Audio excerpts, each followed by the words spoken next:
Enzo Recto, kalaban ang katiwalian at kasinungalingan, kakampi sa katotohanan at kabutihan.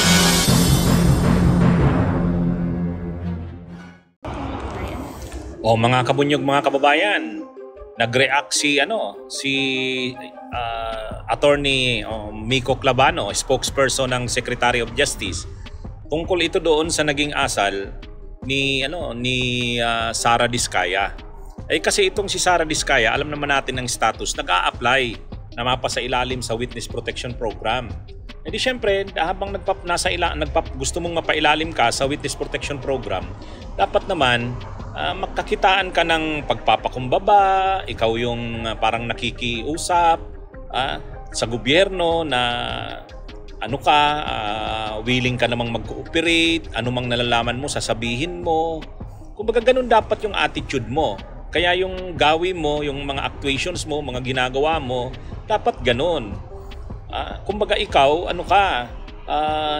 parang hindi naman nagmamakaawa, pero nakikiusap nakikisuyo sa gobyerno na i-recognize ang kagustuhan mo na mag-cooperate. Tutulong ka sa gobyerno na mapanagot yung mga dapat mapanagot sa mga kaso, lalo na dito sa mga anomalya sa flood control. Itong mag-asawang Diskaya, nag-a-apply sila. Pero ang nangyari, nung pumunta sila ng DOJ nag-heart sign ng ganon si Sara Diskaya. At nagsabi pa, pagandahin nyo yung memes ko. Sinabihan niya yung mga nagko-cover ng pagpunta niya sa DOJ. Kaya sabi ni Yusek Clavano ng DOJ, pag-aaralan nila itong mag-asawang itong mag-asawang Diskaya. Kasi parang ang mga ginagawa, ang mga gawi, mga attitude, parang hindi walang sincerity, walang kaseryosohan. O kaya may kunting yabang. Sinasabi na nga na parang masyadong maluwag ang Senate Blue Ribbon Committee, maluwag ang DOJ dito sa mag-asawang Diskaya. Unang-una, hindi nga sila kasama dun sa listahan ng 21 na nire-recommenda ng National Bureau of Investigation na kasuhan. Hindi rin natin alam anong paniwalag nila doon. Bakit hindi kasama? Pangalawa, hindi na nga iniistriktuhan na ibalik yung kanilang ninakaw na yaman. Nag-aaway-away na nga sa Senado tungkol lang sa issue na yan. Ayon kay Secretary of Justice Boying Rimulya, okay naman, kinukonsider nilang pagbigyan itong mag-asawa, pero dapat magpakita naman sila ng pagpapakumbaba at kaseryosuhan. Ibig sabihin, magpakita sila na sila nga ay nagpapakumbaba, seryoso, at na talagang magko-cooperate sila. Hindi yung parang mayabang pa sila na parang wala lang. Ang pinapakita kasi doon ni Sara Diskaya, parang wala lang sa kanila. Sa kanila, na wala silang problemang kinakaharap. Ano ba yan? Mayroon na ba silang mga usapan? Yun na nga ang nagiging issue parang masyadong mabait dito sa mag-asawang Diskaya. Kaya yung ginawa nilang yun, tama lang si Yusek Clavano ng DOJ, dapat i-consider yun, yung ginawa na yon ni Sara Diskaya, kasi nakakahiya sa gobyerno yan. Gagawin yung state witness o ilalagay nyo sa Witness Protection Program, tapos ganyan ang ugali. Parang sa kanya, parang wala siyang problema. Parang secured, parang assured na siya. Ano bang mga usapan dyan? Yung tuloy ang iniisip ng taong bayan. Ito talagang mag-asawang Diskaya kasing ito, dinalagay nito sa alanganin ng gobyerno. Nung una, nag-away-away na nga doon sa Senado. Kasi inaakusahan ni Marcoleta si Senador Ping Lacson bilang chairman ng Blue Ribbon Committee na bakit daw parang galit si Ping Lacson sa mga Diskaya. Ang sabi naman ni Ping Lacson, ikaw, bakit naman parang masyado kang protective sa mga Diskaya? Ang gusto kasi ni Marcoleta, wag nang pag-usapan ang pagbabalik ng ninakaw na yaman, gawin na kaagad state witness. Sabi naman nila Ping Lacson, hindi naman pwedeng ganun yun.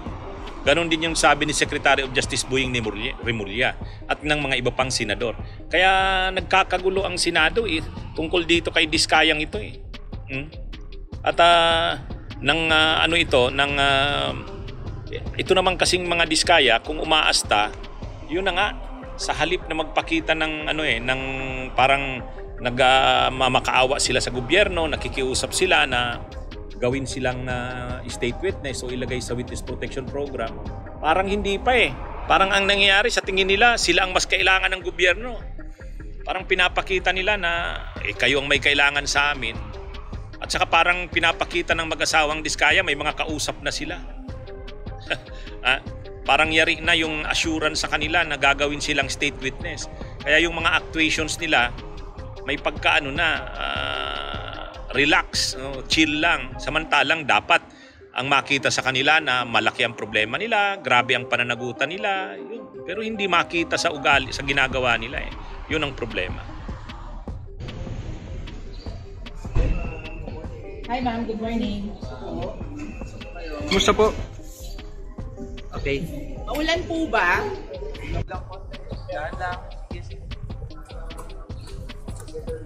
Hi sir. Good morning po.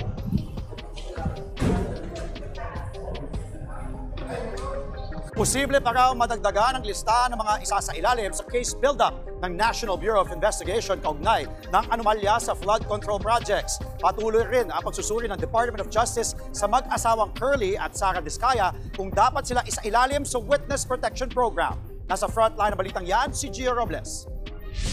Sakay ng convoy, sabay na dumating sa Department of Justice ang kontrobersyal na mag-asawang Sara at Curly Diskaya. Kaugnay ito sa nagpapatuloy na evaluation sa kanilang status sa Witness Protection Program. Bantay sarado sila. Kinamusta rin namin si Sara pero kahit maila, nakuha pa niyang mag-finger heart. Nakasuot naman ang bulletproof si Curly. Kapansin-pansin din na may dala siyang paperback. Kahapon, binigyang punto ni DOJ Secretary Boyeng Rimulya na dapat suportahan ni Curly ng ebidensya ang kanyang sinumpaang salaysay. Remember, this is probably the biggest scam, the biggest corruption issue. Kaya nga I want notes, I want ledgers, I want to be able to buttress yung testimonies given with other documents besides their affidavit.